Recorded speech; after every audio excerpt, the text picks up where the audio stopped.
Making Big Shifts, presented by Marketing Reboot, with your host, Josh Anderson. Hey everybody, welcome back to Making Big Shifts by Marketing Reboot. I'm your host, Josh Anderson, where we talk to real entrepreneurs making really big shifts and the real results that followed. Today I have a personal friend, an entrepreneur, Hannah Mizelle. She is the founder of Agency 102. So welcome to the podcast, Hannah. Thanks so much for having me. I'm excited to be here. Yeah, for sure. And we've known each other for a while now, but I don't really know if I actually know the true origin story of Agency 102. So let's kind of go back to that and what was the foundational shift that you made to get to where you are now? Yeah, that's such a good question, because one of my favorite questions I get when we work with clients of our own is where does the name come from? And I think that's like a true testament to this founding story. I have always had a background in marketing, probably like yourself, Josh, where love getting creative and solving problems, and I've always loved writing and worked at a few marketing agencies in, the Baltimore area where I'm from and located right now, and realized during COVID, we were all remote, and I was like, hey, I want to do this myself. I want to work with clients. I think I can do this and work directly with the people that I love working with and deliver a better client experience. And so what went from freelancing and kind of solo consulting has now transformed into a 6-person full-time team with 14 clients that we love working with. And the name Agency 102 came from where it all started. I lived in a townhome back during that founding year. My townhome number was 102, and the rest is history. That's awesome. Yeah. So do you remember the exact moment? Like, I know a lot of this stuff just builds up over time. Do you remember like the last moment of the straw that broke the camel's back when you were like finally like, okay, I'm going to do this. I'm going to actually try it. Do you remember that moment? I feel like it was just such a culmination of different little moments. I just remember one time calling my mom, crying on my way home from work in the commute, like, I can't do this anymore. It's like an hour of driving to and from work every day. Like, I want to do this. I know I can do this on my own and build something that makes me happier. So that is just a moment that sticks out of like, it's the time suck and of just like at the end of the day having to drive home in traffic, honestly. Yeah. No, I mean, that's a big straw that breaks a lot of camel's backs, I think. So how'd you get your first client? Like, what was the process? Oh, that's a good question. Honestly, the first client that I got is probably one that's might be familiar to you. Is back when I was just a solo consultant, and so they found me through a freelance kind of database, and I interviewed for the job, and it worked out, and so that kind of grew into, wow, I can repeat this, and I was actually working less, but making more with this client that I was, engaged with. And it was just kind of like a light bulb of like, wow, I can right now work 20 hours a week and still pay my bills. Like, let's keep doing this. And then from there, it really snowballed into personal connections. Once I made the announcement on LinkedIn, was like, hey, I'm doing my own thing. People kind of came flocking. They were like, we've worked with you before. We would love to work with you now. Or I'm launching a business. Can I get your, thoughts on this? So it kind of, snowballed from there. Yeah. And then so you have one client for maybe a couple here. And after you get to a certain point, right now we're starting to scale a little bit. Now we have to have some processes in place, systems in place. What was that process like, building that out and eventually getting your first hire? Yeah. That's probably one of the hardest aspects of the business for me, and still is like the growth and scaling, because you want to be smart about it and grow your team with the people that, I always feel like I can outsmart myself on it though. You know what I mean? Like you're trying to be too savvy about it and just like kind of letting it happen sometimes. Yeah, exactly. But that moment of like, oh, wow, I really should be hiring somebody came when I couldn't personally do all the work anymore. And just having too many like freelancers was just a little too much trouble. And I'm like, wait, this is kind of heading into the direction of it's going to make more sense to have a first like full-time employee. Yeah, for sure. And that can be a hard decision too, because it's your baby, because you started this Yeah. business as a baby. Now you're relying on somebody to fulfill to the high level that you are fulfilling as well. So there's a lot of Mhm. trust issues that go into there. Yeah. How did you overcome that? Well, the first person I hired was actually someone within my network, so I trusted Okay. her, and I think that's a big element. They're going to carry out your brand well and represent what you've built well. And so I think that is one of the really important pieces of growing as a business, is that the people that you hire and have you on your team need to reflect your core values, your mission, your vision. I can't personally be there 24/7 for all of the clients that we work with, so who's the team that's going to help be able to deliver that message to your Yeah, clients when you need 100, them? 100%.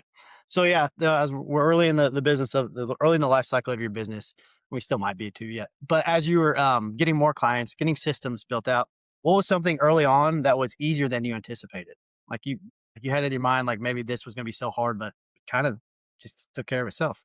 I think surprisingly, sales and like new business have been Right. the easiest part for us. Yeah. And I think I attribute that to being involved with our community and like, giving that good client experience. People and referrals are always great. It's actually the hardest part is scaling and with the systems in place for who's doing what tools are we going to be using as we get more clients, how is this going to, multiply Yeah. and duplicate itself in a way that makes Right. sense. Going back off that, what tools are you guys currently? What's like what's your SaaS stack right now? Asana, live and breathe in it. It's like our go-to, our like everyday project management. All of our client work is in there. We actually had a consultant help us streamline everything Nice. thanks to your recommendation, Josh, of Yeah. getting in there. And Yeah. what's really been helpful actually is seeing everybody's workflow or workload, I should say. So Right. weekly, how many hours a week do they have built up? Do they have any gaps? Can we, move some things around? So Asana is really important. Slack, obviously. I mean, Yeah. everybody's on Slack with especially Yeah. remote teams. And then we just have some tools we use like day to day stuff for like social media management. Yeah. Analytics is huge. So yeah. You guys have a favorite LLM you guys are currently using or not? So we started off our LLM journey obviously with like Chat GPT. I Yeah. think it's like OpenAI has been like the main two, but we've been kind of shifting into exploring Claude a little bit. I feel like for the type of work that we do with writing and deeper research, that might become a better fit tool for us in the future. But then we also have like the work that we do for clients involves the built-in systems like Gemini or like the other tools that are built into the software we use too. Yeah. I'm seeing a ton of people actually not going away completely from OpenAI, but like testing out Claude. I don't know if that's a good thing for OpenAI or not. Like a I lot of people. know. Yeah. Well, I Yeah. won't get in too far, but some changes in the current environment of like government and everything where they're using OpenAI versus Claude, I think probably has impacted a little bit of people's choices. But it's Totally. good that we have choices because I feel Yeah. like there's pros and cons with each of the different software Yeah. and they're good for different things too. 100%. 100%. Okay. So yeah. So thanks for going down that rabbit hole with me. But going back to the story, the origin story, what's going on now? What mistakes did you make early on that now that you hindsight's 2020, of course, that you wish you didn't make? Man, there's always lots of mistakes. You still make mistakes. I mean, you can be the most experienced business owner and still make mistakes. I think, I have tried those like the scam emails that come and saying, "Hey, we can email 100,000 people No. for So you and get you leads." And I'm like, "You know what? I've never tried this before. yeah. Let's do it." So, I wasted 10 grand for 3 months of work that did not go into anything. So, I won't say it's a waste, but you pour in a lot of money sometimes and it doesn't have an ROI, but the winning thing is you find out what works and you just Yeah. repeat that. Yeah, I think there's so much to that. Obviously, everybody says it's the failures are the most important thing, right? But I've been down that road too, did the same exact thing, and that was 10 grand, and nothing came from it. But it's also interesting though that now you know how the systems work too as well, right? So now, while the whole thing might not work for you, a few aspects of it you can pull into your systems, right? All right. So when you were freelancing, you probably had a certain set of clients, or maybe as a freelancer, it's kind of wide open, right? But now as you go as an agency, did you decide early on that you want to stick to a certain niche, or was I understand at the very beginning you just want any kind of work, right, to keep the lights on. But as you get more established, are you focusing on a certain niche? Definitely. I think that's been one of the biggest lessons, success stories of Agency 102 is figuring out what are the industries and service lines that we can shine in and rinse and repeat and help our clients to kind of specialize in. And so in the beginning, like you said, it's like I'll work with anybody, like a coffee shop who has, $200 a month Yeah. to, whatever in between there. But we've realized, we really shine in financial services, healthcare, and then a unique one is first responders. So, we obviously can work with if you don't fit into those buckets perfectly, but we really are kind of specialized in that. And yeah, it's just we've realized what works to get those types of clients, and it just continues to work well for us. And Yeah. we like to work with What them. what is your lead gen process? Is it inbound? Is it referrals to those like really great clients, or what are you guys currently doing that's being effective? Honestly, outside of referrals, because obviously those always work, for financial services specifically, we're finding a lot of success being in associations where those clients might be members of. And so we provide value and educate them, do webinars. They realize, oh, this might be something that I need. I might need marketing for my, financial firm. And it's just kind of spread the work. We just now are, we were an association based in Maryland. Now we expanded to the DC chapter. So we're just kind of scaling that way. Yeah, for sure. Love it. So let's go to marketing now, since we're both in marketing. Yeah. What is like the main problem that your clients come to you with? Like, where are they struggling most that you've been seeing? Well, I feel like everybody has kind of like a preconceived notion of AI. And like, I feel like Yeah, that's such a lingo, like overused word these days, but they don't really, might not understand how they actually work or like the benefit of optimizing, your content for AI search and the importance of it. So that's definitely a large conversation that we're having now. I just had a new business call this morning with someone in the credit union space, and they're like, we need visibility. We need more new, younger members. So I also think there is a shift of like, there's a lot of clients for firms or whoever that might be aging out, but how do you get the attention of the younger generation? And that's always a big one. yeah. Hey, sorry to interrupt the podcast really quick. If you're getting value from making big shifts, please subscribe and tap the bell so you don't miss the next conversation. All right, appreciate it. And now back to the podcast. Yeah, I've seen that. I see similarities. A lot of times I see people coming in just they don't know what's working or how to get repeatable results. I feel like Yeah. that's a massive thing. Yeah. Definitely. So why don't this isn't a show about AI, but we can kind of go into that, like AI search optimization, right? Or even GEO, things of that nature. What are some kind of tricks and tools you guys are using to be effective there? One of the other big tools that we use, you asked about software, we use SEMrush a lot. And we kind of expanded our membership to include like their AI visibility kind of tool within. And it's been really great. It shows like where you're cited, where you might be missed, your mentions. So that's been really good. We also just kind of dug into a little bit. Everybody's like, these are the top 5 signals that you need to be on. But one that stood out to me actually was being on YouTube, and video was really important actually as a signal. So it kind of fits in with what we're doing because we do a lot of video marketing as well with our clients, and you do it, Josh, now with your video podcast. So you already know the importance of it. So it just goes to show like it's not a completely new initiative or a strategy. You're just enhancing what you should have already been doing from the start. Totally. Yeah, for sure. And then exactly, it's still like the fundamentals at the end of the day, just enhancing, double down on what's working, right? So very cool.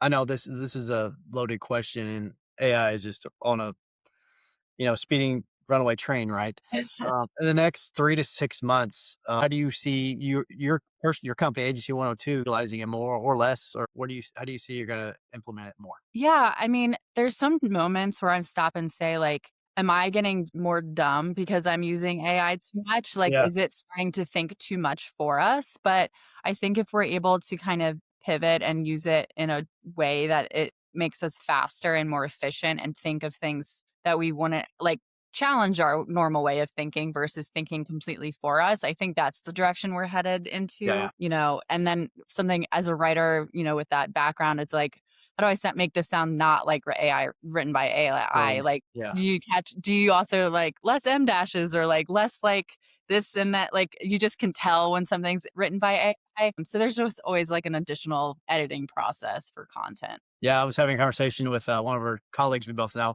and we were just talking about like I think we have realization that people are just using AI to produce content for the sake of producing content sometimes, like, and Yeah. nobody reads it. It's like the dead internet theory, kind of. Like everybody's just, oh, I can do this, so they're doing it, but why? There's no use Mhm. for what they're doing. So I think being very intentful about what you're actually creating and making sure it's actually going to be used is going to be huge. Yeah, absolutely. And what do you think, Josh? Now on OpenAI, they introduced on the free version ads now. So I don't know what your thoughts are on that. Yeah, that's interesting. It's monetization on their aspect of it, but also as much I've been using my, since the day, so it has 3 years of data on me. Like they knows exactly what I like and what I don't like. So I'm assuming those ads are going to speak exactly to me how they need to be. So Yeah. the conversion rates are going to be astronomical, but that's Hmm. scary though. So It is scary. You have yeah, personal conversations, like yeah, you're gonna know exactly what you need at yeah. that time. So I treat my GPT as a therapist, so she's going to know everything, so it's whatever. It's and get crazy. ready for during your paternity leave, you ask a lot of questions to it, so it's gonna know For every sure. Yeah. Yeah. No, yeah. What's your take on it? Kind of the I same. I feel the same way. I mean, I understand as a marketer, like it's a new way to get in front of your customers. And like, it's a great tool. And I bet it's very effective on a privacy standpoint. Yeah. I mean, it already like you said, has 3 years of data on you. Like it already knew, but there's something a little slimy about being like Totally. shown an ad in a time of need that you're asking a question and you're like, I mean, can you imagine like asking somebody a question in real life and then all of a sudden they're saying, by the way, do you want to buy these 5-pack of sponges or something like that? I know. It seems a little unnatural. 100%. I was actually just having a conversation this morning. I was talking with about a different type of fish food, for example. But like, Yeah. how can you trust it going forward when it's all? I don't know what the regulations and the Yeah. fundamentals are going to be, but like, if somebody's advertising with that certain brand, is that always going to be number one? So you can't really. Yeah. I Is it think you'll who's have to paying think the through most? that because they'll think through that because they don't want to, or they don't want to erode the trust that people have in it, though, and that would Right. 100%. So I would Yeah. assume they're thinking about that. Yeah. I don't know. That's a can of worms right there, though, for sure. I know. We could have a whole podcast just on that one. You guys should start a podcast, by the way. You have a great team.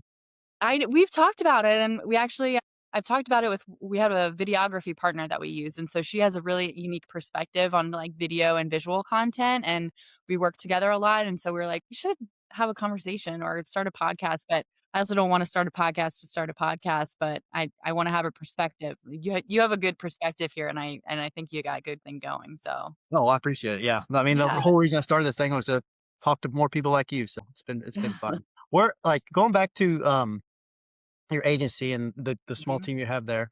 Um, where do you guys where do you find you're excelling the most at? Is that really with the content aspect of it, or what is your bread and butter? Definitely, I would say the content and like the quality of the content. I feel like, especially speaking of AI, our team doesn't cut corners. Like we really pride ourselves into getting to know like the client voice and do's and don'ts and like what goes into your brand, where every piece of content we create is thoughtful. It has a audience, it has a goal, it has a call to action. So whether it's a blog post that's on your news and articles section or a social media post, everything we create has that intention. And so I think that's really where we shine. You guys also excel like conversion optimization, things of that nature, right? For landing pages, gated assets, things like that. I mean, there's still a massive market for that out there, right? Is that people are really still using that sort of lead generation funnel? I would say so. We just actually met with a long-term client of ours the other week, and it can be tricky. They're comfortable. And so talking about something like conversion optimizations can feel like really big and scary sometimes. Like, what is that? But in reality, it's just making your website or your landing page more usable and increase the chances of someone pushing a button or completing a form or something like that. So you want that barrier to entry or, person to convert as quickly as possible on Yeah. any form of content. Nice. So, okay. Now looking back from when you were a freelancer, now lead a successful agency.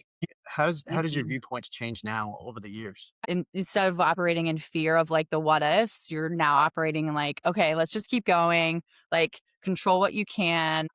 And like that's the mindset I think that continues to help your business grow is like you don't be afraid of the what ifs, you just keep going. Yeah, I love it. I think of the worst possible thing that could happen if you did this. So I might lose my job and have no clients. And then work backwards how you get back to where you were. And it's actually not as scary as you think. It's like maybe you Yeah. go just take a part-time job to supplement your income, just things like that. I think the worst possible things aren't the worst possible things. You know what I mean? There's always steps you can take to mitigate them. Yeah. And I tell my team a lot, the work that we do is important, but we're also not brain surgeons or heart surgeons. Like, you know, we'll get through this. Everything's figure outable. I think I don't want to trade. That's probably a trademark book. I think I have the book behind me, but I like that line because it's true. It's, It is. Yeah. figure everything out. And so that's how you grow a business. Now, is that a trait you actually look for whenever you're hiring those new people in the business? Problem solving and figure outable. Honestly, yeah. I mean, if not, it's like something we like to teach. And so that person would definitely have to be open to being, a problem solver and also somewhat independent in that.